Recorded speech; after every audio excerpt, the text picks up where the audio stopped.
سلسلہ روز و شب ساز ازل کی فغاں، جس سے دکھاتی ہے ذات زیر و بم ممکنات۔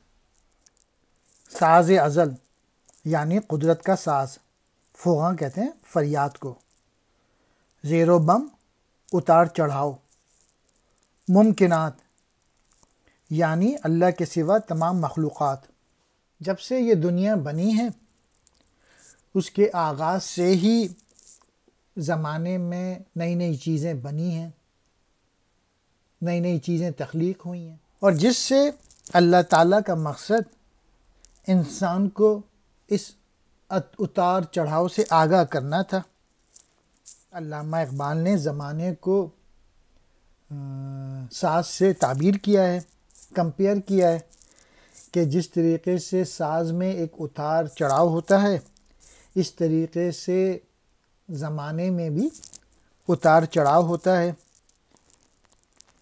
یعنی میوزیکل انسٹرومنٹ میں اگر آپ دیکھیں گے ساز میں اتار اور چڑھاؤ ہوتا ہے، تو زمانے میں بھی کبھی اچھا وقت ہوتا ہے کسی قوموں پہ، کسی پہ برا وقت ہوتا ہے۔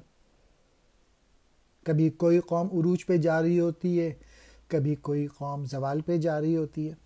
30 سال پہلے چائنا کو کوئی پوچھتا نہیں تھا، اور آج چائنا جو ہے وہ دنیا کی دوسری سپر پاور بنا ہوا ہے۔